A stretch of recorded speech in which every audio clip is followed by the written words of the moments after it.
Livro de Primeiras Crônicas, capítulo 4, versículo 9 e o 10 somente. Vai ser colocado aqui na tela da igreja, então os irmãos acompanharem. Quem gosta de orar aqui, levanta a mão. Pode falar, pastor, não gosta de orar não. Quem gosta de orar, levanta a mão. Antes de tudo, eu quero dizer uma coisa para vocês, está aqui, acho que todos sabem. As coisas só acontecem se orar. Se não orar, não acontece nada. Não acontece nada. A oração muda as coisas de um dia para o outro quando a oração é verdadeira. Não precisa ser uma oração eloquente, mas precisa ser uma oração verdadeira. Só isso. Quando a oração é verdadeira, ela chega diretamente aos céus. Quando não é oração verdadeira, ela não passa do teto da casa da gente, do quarto da gente, da igreja, ou qualquer lugar que a gente está. Primeiras Crônicas, capítulo 4, versículo 9 e 10. Vamos lá. E foi Jabes mais ilustre do que seus irmãos. E sua mãe deu-lhe o nome de Jabes, dizendo, portanto, com dores o dei à luz. 10. Portanto, Jabes invocou o Deus de Israel, dizendo, se me abençoares muitíssimo, e meus termos ampliares, e a tua mão for comigo, e fizeres que do mal não seja afligido, e Deus lhe concedeu o que lhe tinha pedido. Amém? Pode sentar em nome de Jesus. A oração que Jabes fez foi provavelmente no início da sua vida adulta. Ele não fez essa oração quando ele era jovem. Se você olhar a genealogia, o tempo, você vai ver, e eu vou explicar aqui rapidamente. Ele fez quando ele era adulto, quer dizer, mas que mudou por completo a sua história. Mas antes de adentrarmos na história de Jabes, propriamente dito, vamos nos situar no tempo, saber qual motivo teve o escritor de crônicas, de acordo com os pesquisadores, quer dizer, os escritores de crônica, porquê de ter parado para falar de Jabes. Quer dizer, o livro de crônicas, juntamente com o livro de Esdras, de Neemias, foram escritos por volta do ano 450 a 420. Aquela época era decrescente. Quer dizer, antes de Cristo, período em que os judeus, temos que entender, acabavam de retornar do cativeiro babilônico, que nós já estudamos, que havia durado 70 anos. Quer dizer, eles estavam de volta do cativeiro babilônico, 70 anos lá. Os judeus estavam desolados, quando foi falada essa palavra, desanimados e sem inspiração para recobrar as forças para assumir o lugar especial que tinha na história, bem como nos planos de Deus. Quer dizer, eles ficaram cativos e agora estavam voltando do cativeiro. E foi por essa razão que os livros de crônicas foram escritos. Uma das razões, claro. E é justamente por a razão de situar o povo nos planos divinos que o primeiro livro de crônicas começa com uma extensa lista de genealogia, onde vai falando de filho de fulano, e aí vai.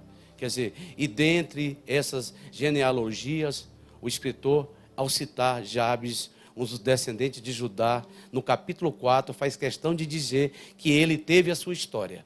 Somente 2 versículos. E teve a sua história transformada em uma história boa de ser lembrada nos dias de hoje, que serve para cada um de nós que estamos aqui. E era tudo o que os judeus precisavam ouvir naquela época e ler, porque vinham cativos da Babilônia. Naquele momento, pois o templo estava, onde eles adoravam a Deus, estava destruído, não tinha templo para adorar. Quando eles voltavam, estava tudo destruído. Quer dizer, os muros de Jerusalém haviam sido derrubados, não tinha templo e o muro estava derrubado. As plantações já não existia mais nada. Não tinha nada, não tinha templo, não tinha muro e não tinha plantações. Provavelmente os Salmos 126, versos 5 e 6, diga um pouco sobre isso. O livro de Salmos chega a dizer, nesse número 126, que nessa época só se fazia plantações chorando de tão grande que era a desesperança. Aí ele diz, esse salmo é citado naquele tempo. O pessoal fala que é outro salmo hoje, mas tudo bem, eu não vou entrar nesse caso. É o salmo do missionário? É. Mas vamos lá. Os que semeiam em lágrima cegarão com alegria. 6. Aquele que leva a preciosa semente, andando e chorando, voltará sem dúvida, com alegria, trazendo consigo seus molhos. Isso aqui também tem tudo a ver com crônicas.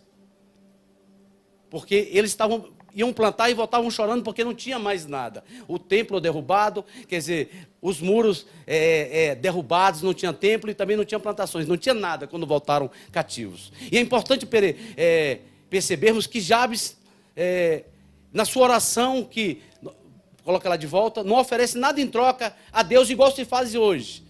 Até também porque ele não tinha o que oferecer. Ele também não tinha o que oferecer. Mas ele ofereceu o que ele tinha de melhor, a sua capacidade de exercer a fé. Ele exerceu a sua fé, Hebreus 11:6, que diz que sem fé é impossível agradar a Deus. Não precisa colocar. Deus nunca esteve e nem está querendo que compremos objetos sagrados, vendidos por preços absurdos, em templos onde impera a teologia da prosperidade. Ele quer que honremos com a nossa fé. Cada um que está aqui, Deus quer que você honre a Ele com a sua fé. Isso basta. Deus quer que sejamos como Jabes, também no que se refere a sermos ávidos, por não nos contentarmos com o que temos e somos, mas que o suplimos na busca do que Ele tem para nós. Bom, esse era Jabes. Jabes não conseguiu nada mais e nada menos do que o que Deus tinha para ele. Ele não conseguiu nada mais e nem nada menos.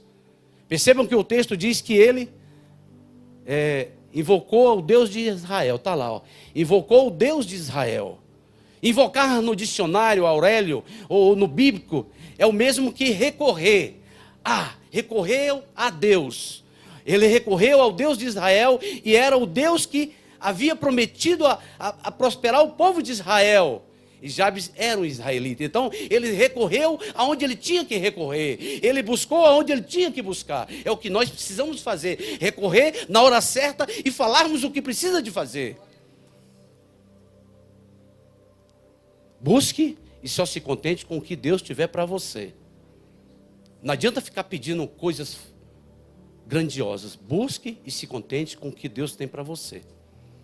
Mas voltando a Jabes, a mãe de Jabes tinha lhe dado um nome com um significado não tão bom. Naquela época era desse jeito. Quer dizer, em sua condição de vida, antes da oração, tinha apenas limitações para oferecer. O que importa não são as circunstâncias que nos cercam, mas o que Deus quer fazer conosco através dela. E se existe alguém na Bíblia que nasceu para não dar certo, esse homem chama Jabes. Já começa com o seu nome. Jabes em hebraico significa sofrimento, dor de parto, tristeza, sem brilho, pálido, cara de doente, infeliz e um morto ambulante.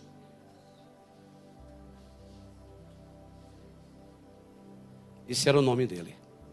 Então todo mundo que botava os olhos nele, naquele tempo, quando falava Jabes, todo mundo já lembrava essa relação.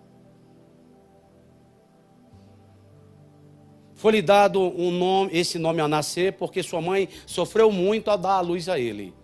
E aquela época era desse jeito. Em outra linguagem, Jabes nasceu para perder. Pelo nome que tinha, ele nasceu para perder.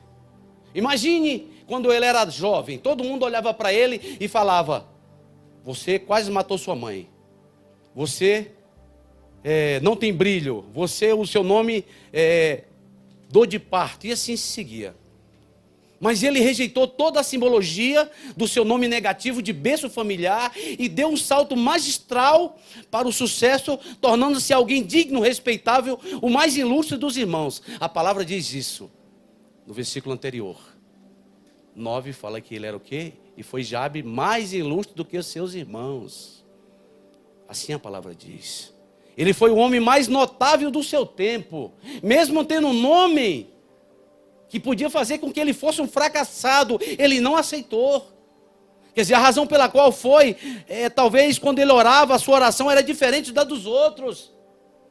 Sua oração foi pedir a Deus para mudar a sua vida de uma maneira dramática. É possível viver uma vida positiva, vitoriosa e bem-sucedida num mundo negativo. Essa mensagem não se trata de uma teologia triunfalista, não é, ou ideologia de pensamento positivo, não é. Existem alguns princípios que levaram a Deus a ouvir a oração desse homem, que também vai levar para ouvir a nossa oração. Se você se ligar aqui na palavra, você vai fazer sua oração diferente. Qual diferente foi a oração desse homem? Qual diferente foi? Versículo 10, ainda a parte B, ele diz o quê? Se me abençoares, muitíssimo. O que ele fala? Abençoar muitíssimo. Abençoar, na acepção dos termos bíblicos, é um favor sobrenatural. Não mudou ainda até hoje. Não se trata de pedir o que poderíamos obter por nós mesmos. Não é pedir o que nós podemos obter por mim mesmo. Deus me abençoa com o carro. O carro você pode comprar lá, se você tiver com o nome limpo. Você pode comprar por você mesmo. Uma casa, também você pode ir lá na caixa e financiar, se você tiver com o nome limpo. Roupas, também você pode ir lá e comprar roupas. Não precisa, Senhor, me abençoa que eu compro uma calça ou uma camisa. Não precisa. Você pode ir lá, se você trabalhar e tiver dinheiro, ir lá e comprar. Vocês estão entendendo, irmãos? Quando fala abençoar, é pedir a bondade de Deus. É diferente. Quer dizer, em Provérbios 10, 22 diz o quê? Provérbios 10, 22. A bênção do Senhor é a nossa maior riqueza. E Ele não acrescenta dores. Está aí, ó. A bênção do Senhor é que enriquece, não traz consigo dores. Quer dizer, pois pedir as bênçãos de Deus é lançar a si mesmo inteiramente na vontade de Deus e do seu poder. E propósito para nossas vidas. É isso. Se você está pedindo além do que você acha que você é para você, Deus não vai dar. É tornar-se totalmente envolvido que Deus quer fazer em nossa vida, através de nós, em torno de nós, para a sua glória. O que você tem que pedir a Deus tem que ser para a glória de Deus, não para a sua. Se nós aprendermos a pedir algo que seja para a glória de Deus em todo o tempo e na sua vida, aqui na terra, Deus te concede.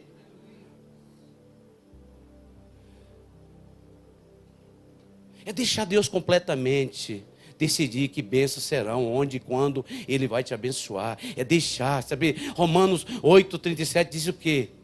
Isso aqui é palavra de Deus. Quando a gente aprender a usar a palavra de Deus na íntegra, as coisas vão mudar. Ó, mas em todas as coisas somos mais do que vencedores por aquele que nos amou. Olha, nós somos mais do que vencedores. Aqui não está dizendo que nós somos perdedores, está dizendo que nós somos mais do que vencedores. Nascemos para ser útil, para frutificar, para produzir e para ser um sucesso na obra de Deus e junto com Deus. Não nascemos para ser um fracasso. Ninguém nasceu para ser um fracasso, mesmo que tenha o nome que for. O fracasso, às vezes, nós procuramos o fracasso. Nascemos para viver, não é para viver doente, dolorido. A Bíblia diz, lá em Isaías 53, que as nossas dores, Jesus levou sobre si. Então também isso não vinga, não dá certo. Jabe foi concebido em meio de muitas dores. Pela sua mãe, como luta, ele veio ao mundo. Quer dizer, foi uma luta muito grande para esse homem nascer. Quase matou a mãe de tanta dor. Quer dizer, Jabes não é nenhum tipo de masoquista que queria ficar lembrando das coisas ruins. Tem crente que fica lembrando de coisas ruins. Deus fez isso. Pare de lembrar. Lembre das coisas boas que Deus te dá. Jabes consegue enxergar na dor a possibilidade de viver olhando para cima, desfrutando vida com quem ele tem de melhor.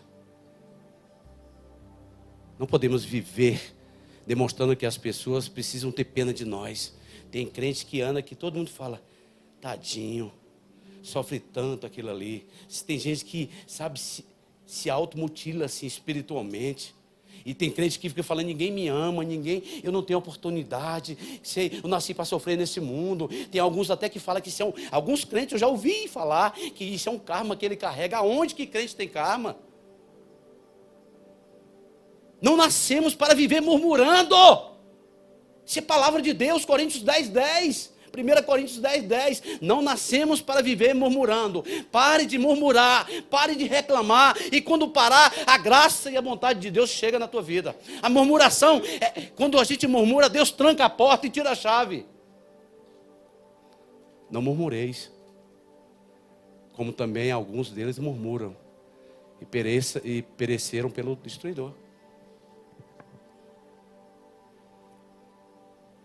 Jabes invocou a Deus de Israel, está lá no versículo 10, a parte A. Jabes não murmurou por ter um nome que escreveria a sua história. Quer dizer, Jabes não murmurou pelo nome que tinha, que era dor, que era isso e aquilo, mas clamou ao Senhor, Deus o ouviu. O profeta Jeremias está aí, ó. Invocou o Deus de Israel. Quer dizer, o profeta Jeremias diz lá em Jeremias 33:3: invoca-me e eu te responderei, anunciar-te-ei grandes coisas e ocultas que não sabes. Precisamos invocar a Deus e clamar a Deus a todo momento que Ele mostra. Quantas pessoas estão marcadas pela murmuração? A murmuração é considerada um pecado diante de Deus, porque ela bloqueia. A murmuração é como um câncer que destrói a pessoa e contamina os que tiver ao redor. Viva de verdade, sem murmuração. Coloque na sua boca, no altar divino. Ore sempre, em todo o tempo. As coisas vão bem? As coisas vão mal? Ore. As coisas vão bem? Ore. Está melhor ainda? Ore mais. Não nascemos para viver amaldiçoados. Não nascemos. Romanos 12:14 fala sobre isso. Abençoai e não amaldiçoei. Está lá, Romanos 12:14. Não nascemos para viver amaldiçoados. Não nascemos para isso. Jesus não chamou ninguém para estar sofrendo dentro de igreja. Tem gente que, pastor, tem um peso nas minhas costas. Tem não, é que tu não ora. Abençoai os que vos perseguem. Abençoai e não amaldiçoei. Abençoai em todo o tempo. Jabes é o tipo de cristão que não aceita ser um derrotado. Tem crente que aceita ser derrotado. Jabes desejava ter a bênção de Deus sobre a sua vida. E ele vai logo direto ao assunto com Deus. Pare, irmãos, queridos irmãos de Jesus. Pare de ficar tentando enrolar a Deus. Vá direto no ponto. Vai fazer uma oração, fica dando uma rodeio mal do mundo. Tu és lindo, Senhor, tu és poderoso. Vá direto. Senhor, e fale. Ele sabe, Ele te ouve, Ele te conhece. Ele sabe tudo. Fale a oração verdadeira diante de Deus. Deus não gosta de arrodeios.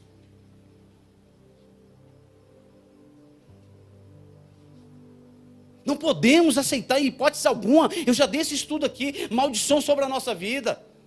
Eu saí da igreja tal, o pastor me amaldiçoou. Deixa ele amaldiçoar quem ele quiser, porque é Deus que faz. Jabes é do tipo que não desiste, mas quer ver a bênção sobre sua vida. Tem crente que se acomoda nas cadeiras da igreja e desiste. Não nascemos para viver limitado. 1 Coríntios 2:9. Não nascemos para viver limitados. Não nascemos para isso. O que diz aí? 1 Coríntios 2:9. Mas, como está escrito, as coisas que os olhos não viu e o ouvido não ouviu e não subiram ao coração do homem, são as que Deus preparou para os que amam, para vocês, para mim. É isso que Ele preparou. Você não pode nem imaginar, você não pode nem sonhar, você nem lembra, você não tem nem noção o que é o que Ele preparou para você, irmãos. Jabes não é do tipo que fica somente na bênção, mas vai muito além. Ele quer ver sua vida ampliada, sua vida crescendo no dia a dia, graça e poder. Tem irmão que quando consegue alguma coisa, parou. Tá bom demais. Aí para ali e estacionou. Tá bom demais, pastor, tenho que comer, tenho que beber.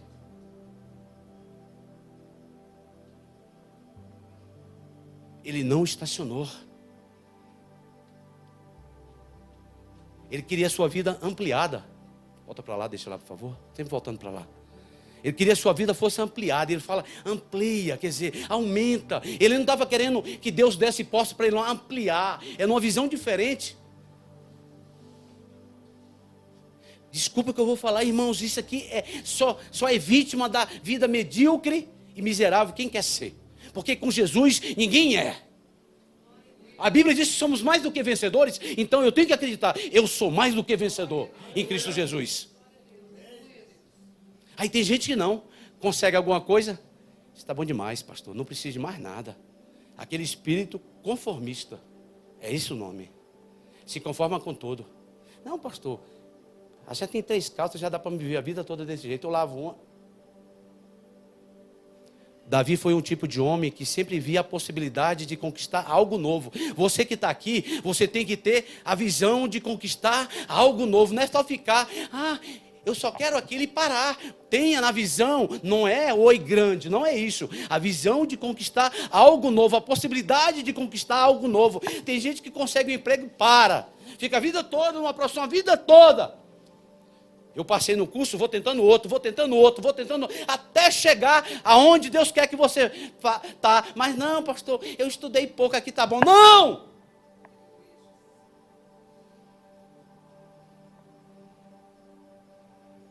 Deus tem nos chamado para termos uma visão aguçada, que é ver além dos limites estabelecidos, porque o nosso Deus é um Deus de excelência.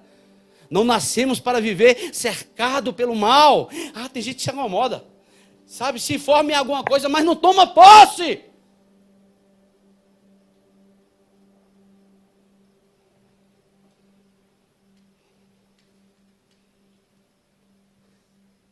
Romanos 12, 21. Não nascemos para viver cercado pelo mal, não. Vence o mal com o bem, está aí. Romanos 12, 21. Não te deixes vencer do mal, mas vence o mal com o bem. Tem pessoas que só conseguem ver desgraça para onde vai. Mas Jabes fez a oração mais devota e sincera. Sabe o que está faltando na gente? Uma oração devota e sincera. Só isso. Precisamos aprender com o salmista, quando diz, nenhum mal chegará à minha tenda. Caiam 1000 ao teu lado e 10.000 à tua direita, mas eu não serei atingido. Nós temos que ter essa fé. Nascemos para ser cercados pela bênção de Deus e não pelo mal. Só isso. Jabes admitiu até encarar algumas tempestades. Claro que ele admitiu na sua vida, mas nunca entregou-se à tortura do desânimo. Precisamos aprender a fazer a oração de Jabes. Sua oração foi pedir a Deus para mudar a sua vida de uma maneira dramática. Só isso. Qual diferente foi a oração de Jabes, pastor? Qual diferente foi? Se me abençoares muitíssimo. Se me abençoarem muitíssimo. É possível que Deus queira que sejamos egoístas aqui. Parece até egoísta a oração dele. Em nossas orações e peçamos a Ele que realmente nos abençoe, sabe, muitíssimo. Abençoar, na acepção dos termos bíblicos, é um favor sobrenatural. É isso. Eu acabei de falar isso.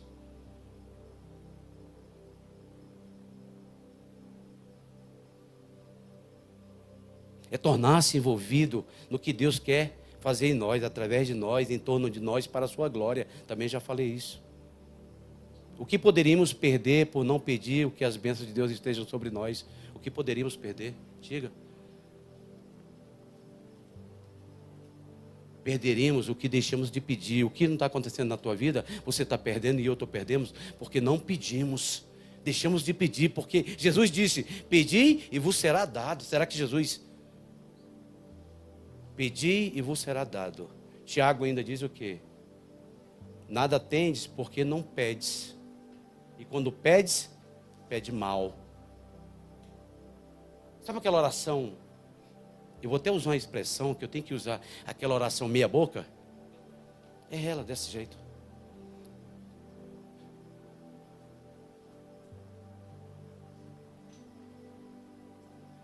E meus termos ampliares, quer dizer, me alargues as fronteiras.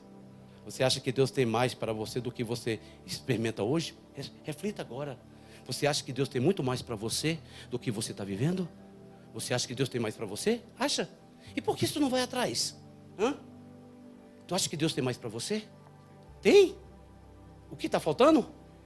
Quando fala que em meus termos amplie, não é? Eu estou enganando. Não tem nada a ver. É ampliar a tua visão. Deus tem mais para você? Tem. Deus tem mais para a senhora? Tem. Para você tem. Para você, todos estão aqui. Deus tem mais para você? Tem. Para você tem. Para você, Deus, para todos. Deus tem muito mais do que nós queremos. Ou você acha que a sua vida está limitada no que você tem, no que você está vivendo hoje? Se você está vivendo, então peça a Deus para ampliar a sua vida, para que Ele possa fazer o que Ele quer fazer na sua vida. Peça mais influência a Ele, mais responsabilidade, mais oportunidade, mais serviço, mais habilidade, mais tudo junto a Ele. Mais peça, a fim de trazer mais honra e glória a Deus, mas não para si mesmo. Peça, não para si mesmo. Pense por um momento, o que você chama de seu hoje, e na realidade Deus te confiou. Pensa por um momento, o que você chama de seu hoje, que na verdade foi o que Deus confiou. Pensa no que você já adquiriu hoje, do que você já chegou hoje. Pense um pouquinho. A maioria de nós pensamos que já temos muito. Achamos que já temos tudo. Mas quando fazemos uma oração e pedimos a Deus para aumentar, para ampliar a nossa vida de serviço, coisas surpreendentes vão começar a acontecer na nossa vida. Entenda o que eu vou te falar para me terminar essa palavra de hoje. Nenhuma pessoa já experimentou tudo que Deus quer para você. Nenhuma pessoa experimentou. Porque na verdade somos nós que limitamos a Deus e determinamos o suficiente, pastor. Nós, não, tá bom, Deus, tá bom, tá bom. Sabe por quê? Pequenos passos não exigem muita ajuda de Deus. No entanto, quando pedimos a Deus para intervir e ampliar a nossa vida, precisamos de toda a ajuda para podermos obter a Deus. Tem pessoas que vou dar pequenos passos aqui, para não ficar incomodando muito a Deus. Não é desse jeito que funciona. O que ele fala no final? Que seja o quê? Lá, amplie e que a tua mão for comigo.